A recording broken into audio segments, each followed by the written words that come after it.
परी का सोने चांदी का जादुई पेड़। परीलोक में एक साथ सारी परियां हंसी खुशी से रहती थी। उन्हीं में से एक परी थी अनन्या परी, और वो परी परीलोक में बहुत सुंदर सुंदर पर्स बेचा करती थी। अनन्या परी उन पर्सों को खुद बनाती थी और खुद ही बेचने का काम भी करती थी, और सभी परियों को अनन्या परी की कलाकारी पर्स में की गई बहुत पसंद आती थी।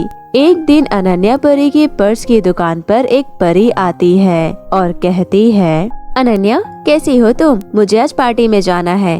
क्या तुम्हारे पास कोई लाल कलर का पर्स है? मेरी पार्टी ड्रेस रेड कलर की है, इसलिए मैं उसके लिए मैचिंग का रेड पर्स ढूंढ रही हूँ, पर वो मुझे कहीं भी नहीं मिला। क्या तुम्हारे पास है? हाँ हाँ बिल्कुल, तुम फिक्र मत करो, मेरे पास तो हर रंग के पर्स है। ये देखो, बताओ तुम्हें कैसा लगा? अरे वाह अनन्या, ये तो बहुत सुंदर रेड पर्स है। मुझे मालूम था कि तुम्हारे पास मुझे रेड पर्स जरूर मिल जाएगा। शुक्रिया अनन्या मेरी मदद करने के लिए। अब मुझे मेरी ड्रेस मैचिंग का पर्स भी मिल गया। कोई बात नहीं, पर मुझे तो बहुत खुशी है कि तुम्हें तुम्हारी पसंद का पर्स मिल गया। परी दोबारा आते रहना। ठीक है अनन्या परी, ये लो पैसे, अब मैं चलती हूँ, बाय। इतना बोलकर वो परी वहाँ से चली जाती है। वही दूसरी तरफ परियों में से एक पिंकी परी, जो वो भी पर्स बेचने का काम करती थी, पर वो अपने पर्स कहीं दूर से लेकर आती थी बने बनाए, और उन्हें यहाँ पर लाकर बेचती थी। परंतु परीलोक की सारी परियां अनन्या परी के ही पर्स खरीदते थे, क्योंकि उनके पर्स में कला वो खुद अपने हाथों से करती थी, तो वो सबको पसंद आती थी। इसलिए पिंकी परी का पर्स कोई भी पसंद नहीं करता था। पिंकी परी के पर्स दिखने में भी बहुत अजीब से थे और वो सुंदर भी नहीं थे, इसलिए कोई भी परी उनके पर्स नहीं खरीदती थी, और उनकी क्वालिटी भी बहुत बेकार थी। वो जल्दी फट जाते थे, गंदे से कलर के होते थे, इसलिए जल्दी कोई भी उसकी दुकान से पर्स खरीदने के लिए नहीं जाता था। और ये सब देखकर पिंकी परी को बिल्कुल भी अच्छा नहीं लगता था, और वो अपने मन में सोचने लगती है, अनन्या से ही सब पर्स खरीदते हैं, मुझसे तो कोई भी नहीं खरीदता, जबकि मेरे पर्स भी दिखने में कितने सुंदर दिखते हैं। कल परीलोक में मेला लगेगा और उसमें भी सभी लोग अनन्या से ही पर्स खरीदेंगे। ऐसे तो मेरी कभी भी कमाई नहीं होने वाली। मुझे कुछ न कुछ तो करना होगा। मुझे कुछ भी करके कल मेले में अनन्या को आने से रोकना होगा। अगर अनन्या कल मेले में नहीं आएगी तभी मेरी कमाई हो पाएगी। अगले दिन अनन्या अपने पर्स लेकर मेले में जा रही थी। तभी पिंकी परी पीछे से आकर अनन्या को धक्का दे देती है, जिसकी वजह से आसमान में उड़ रही अनन्या जमीन पर आकर गिर जाती है, और उसके सभी पर्स कीचड़ में गिरकर खराब हो जाते हैं, जिसे देखकर अनन्या को बहुत दुख होता है। ये क्या हो गया? मेरे तो सारे पर्स कीचड़ में गिर गए। अब मैं मेले में क्या लेकर जाऊंगी? मेरा तो कितना बड़ा नुकसान हो गया। मैंने कितनी मेहनत से सारे पर्स मेले में बेचने के लिए बनाए थे, पर ये तो यहाँ गिर गया, और अब मेरे पास एक भी पर्स नहीं बचा। अनन्या ये सब देखकर और सोचकर बहुत परेशान हो जाती है। परेशान होकर वो वापस अपने घर चली जाती है, और अब अनन्या के पास एक भी पर्स नहीं था। अपने घर पहुँचने के बाद अनन्या फिर से सोचने लगती है, मेरे तो सारे पर्स खराब हो चुके हैं, मेरी तो सारी मेहनत खराब हो गई। मुझे लगता है अब मुझे कोई नया काम ढूंढना होगा। शायद, क्या पता आज मुझे कोई नया काम मिल जाए। इतना सोचकर अनन्या किसी नए काम की उम्मीद में घर से निकल जाती है। वो आसमान में अपने पंखों से उड़ती हुई किसी काम की खोज में जा रही थी। तभी उसे एक चमकता हुआ पेड़ दिखाई देता है। वो बिना कुछ सोचे समझे उस जगह पर उतर जाती है। जमीन पर उतरने के बाद वो जो देखती है उसे देखकर हैरान हो जाती है। वो देखती है कि एक अटूट बड़े से पेड़ पर खूब सारे चमकते हुए पर्स टंगे थे। अरे ये सब क्या है? मुझे तो ये सब देखकर विश्वास ही नहीं हो रहा। इतने सारे शानदार पर्स, वो भी पेड़ पर। ये तो पर्स का पेड़ है, पर ये पेड़ अचानक यहाँ पर कैसे आ गया? कल तक तो यहाँ कोई पेड़ नहीं था, और वो भी पर्स का पेड़।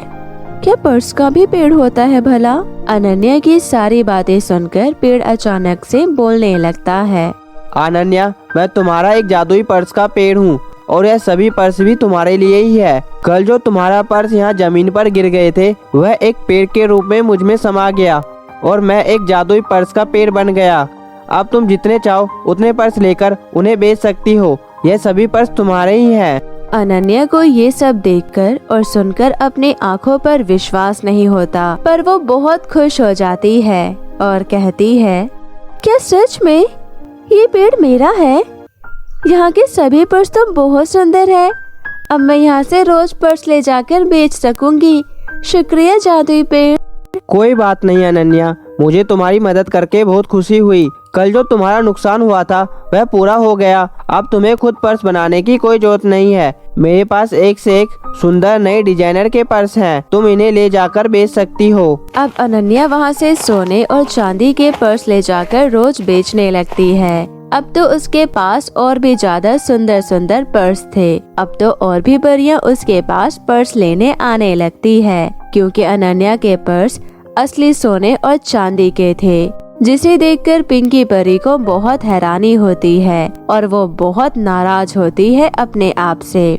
मैंने कल ही अनन्या के सारे पर्स खराब कर दिए थे, फिर आज उसके पास इतने सुंदर सुंदर पर्स कहाँ से आ गए? दिखने में तो ये सारे पर्स असली सोने चांदी के दिख रहे हैं। चलो कोई बात नहीं, ये पर्स मैं अनन्या से ले लूंगी, फिर उसके पास बेचने के लिए कुछ भी नहीं बचेगा। इसी शक में पिंकी परी अनन्या का पीछा करती है और फिर पिंकी परी भी उस जादुई पेड़ तक पहुंच जाती है। अच्छा, तो अनन्या रोज यहाँ से नई नई डिजाइन के सोने चांदी के पर्स लेकर आती है। अब मुझे समझ में आया कि अनन्या के पास इतने सारे सुंदर सुंदर और सोने चांदी के पर्स कहाँ से आते थे। मैं अभी इस पूरे पेड़ को बर्बाद कर दूंगी, फिर अनन्या यहाँ से भी पर्स नहीं ले जा पाएगी। अनन्या के वहाँ से जाने के बाद पिंकी परी उस पेड़ में आग लगा देती है। अपने पास आग को आते हुए देखकर वो पेड़ बहुत गुस्से में आ जाता है और वो अपने जादू से पिंकी परी को एक पेड़ में परिवर्तित कर देता है और बोलता है, लालची परी, तुम्हारी यही सजा है। अब तुम जिंदगी भर यहाँ एक पेड़ के रूप में बनकर हमेशा रहोगी और किसी को भी परेशान नहीं कर पाओगी। पिंकी परी पेड़ से बोलती है, नहीं पेड़, मुझे माफ कर दो, मुझे माफ कर दो। मुझे जिंदगी भर के लिए पेड़ बनकर नहीं रहना है। मैं अब आगे से कभी भी ऐसी गलती नहीं करूँगी। कृपया मुझे माफ कर दो। पिंकी बहुत गिड़गिड़ाती है, परंतु पेड़ उसकी एक बात भी नहीं सुनता। इस तरह पिंकी परी को उसकी गलती की सजा मिल जाती है और अनन्या अपना जादुई पर्स का पेड़ पाकर बहुत खुश रहती है। तो मेरे प्यारे दोस्तों, कैसी लगी आपको मेरी ये कहानी? मुझे कमेंट करके जरूर बताएं और इसे अपने दोस्तों के साथ भी शेयर करें। और हाँ दोस्तों, अगर आपने अब तक मेरे चैनल को सब्सक्राइब नहीं किया है तो जल्दी से नीचे लाल बटन दबाकर अभी कर ले। तो मिलती हूँ आपसे फिर किसी नई कहानी के साथ। तब तक के लिए आप अपना ध्यान रखें। बाय बाय दोस्तों।